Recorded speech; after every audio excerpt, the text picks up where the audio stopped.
अस्सलामुअलैकुम, welcome back to my channel AS cooking diary. उम्मीद करती हूँ आप सब खैरियत से होंगे और सुकून में होंगे। अल्लाह पाक सबको अमन व अमान में रखे। तो आज मैं टी टाइम स्नैक्स बना रही हूँ। आप चाहें तो टी टाइम में यूज़ करें, चाहें तो आपके गेस्ट आ जाएं तब भी आप इनको झटपट से फ्राई कर सकते हैं। तो चलते हैं प्रोसीजर की तरफ। सबसे पहले 4 आलू ले लिए, उनमें 1 टीस्पून नमक का ऐड करूँगी और उनको अच्छे से बॉयल कर लूँगी। और दूसरी साइड पे मैंने बोनलेस चिकन भी ले लिया है और अपनी रिक्वायरमेंट के मुताबिक उसमें भी नमक डाला और उसको बॉयल कर लिया। तो यहाँ देखें हमारा चिकन भी अच्छे से टेंडर हो चुका है और आलू भी बॉयल हो चुके हैं।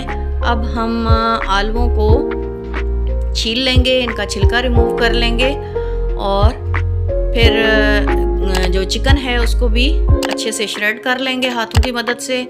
तो इस तरीके से मैंने आलू जो है वो छील लिए। अब उनको मैशर की मदद से मैश करने वाली हूँ। तो अच्छे से इनको मैश करना है, चाहे तो हाथों से आप कर लें, चाहे तो मैशर की मदद से, जैसे आपको इजी लगे। और इन दोनों चीज़ों को जब हम मिक्स करेंगे तो यहाँ पे मैं लीमू डाल रही हूँ। एक बड़े साइज़ का लीमू है, उसका जूस डाल दिया। ये हरी मिर्चें और हरा धनिया है। और सॉरी टू से कि मैं वीडियो में दिखाना भूल गई, मैंने थोड़ी सी गाजर क्रश करके डाली थी और थोड़ी सी शिमला मिर्च और चीज़ डाल के, श्रेडेड चीज़ डाल के अच्छे से सारी चीज़ों को मैं मिक्स कर लूँगी, यकजान कर लूँगी। तो ट्रे में मैंने इस तरह प्लास्टिक शीट रख ली है, इसको इस तरीके से फोल्ड करूँगी। इतना साइज़ मैंने लिया है ताकि मैं डबल फोल्डिंग करके इस पे ये स्नैक्स रख सकूँ। तो अब बनाना शुरू करते हैं।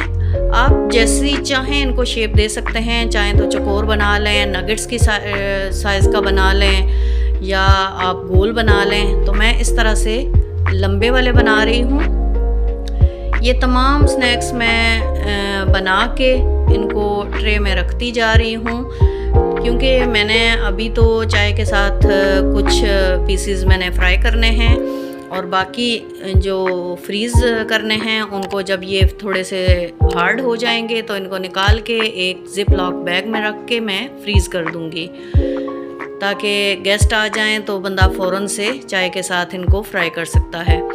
तो ये देखिए कि मैंने शीट को पलट दिया और बाकी के स्नैक्स इसके ऊपर रख रही हूँ बना के। और जब ये सारे स्नैक्स बन जाएंगे तो साथ ही हम इनको बना रहे हैं तो साथ ही ऑयल गरम कर लेते हैं। तो पैन में अपनी रिक्वायरमेंट के मुताबिक ऑयल ले लें। तकरीबन मैंने 2 कप ऑयल के ले लिए हैं। और सारे स्नैक्स बन के तैयार हो चुके तो मैंने एक अंडा ले लिया, उसको बीट कर लिया और ब्रेड क्रम्स ले लिए। ये हमारा कोटिंग का मटेरियल है।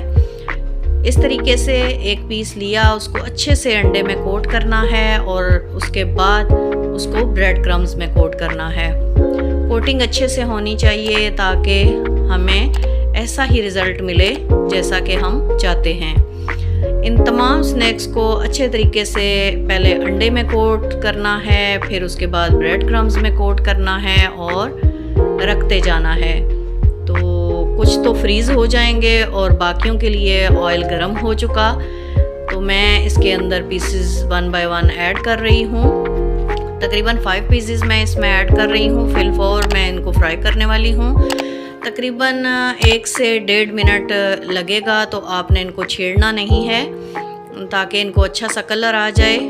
तो मीडियम फ्लेम पे हमने इनको फ्राई करना है और ज़्यादा इनको छेड़ना नहीं है ताकि अच्छे रिज़ल्ट हमें मिलें। अब देखिए कि एक साइड से कलर आ चुका है, हम इनको पलट रहे हैं और कितना नाइस और कितना ज़बरदस्त परफेक्ट गोल्डन कलर आया है।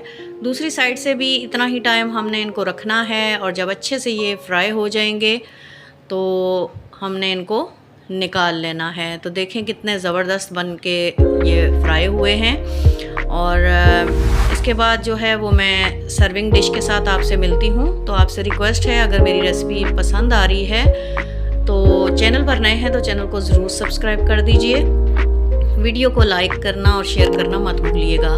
तो देखिए सर्विंग डिश आ चुकी है। सर्विंग प्लेट में मैंने इनको निकाल लिया। साथ दही वाली चटनी मैंने बनाई, पुदीना, धनिया, हरी मिर्चें, नमक वगैरह डाल के। तो ये बहुत ज़बरदस्त और बहुत मज़े के बन के तैयार हुए हैं। अभी मैं एक पीस आपको तोड़ के दिखाती हूँ कि ये अंदर से कितने कलरफुल और ऊपर से कितने क्रिस्पी हैं। तो देखिए जो मैंने गाजर डाली थी, शिमला वगैरह डाली थी, धनिया, कितना अच्छा ग्रीन और रेड का कॉम्बिनेशन लग रहा है।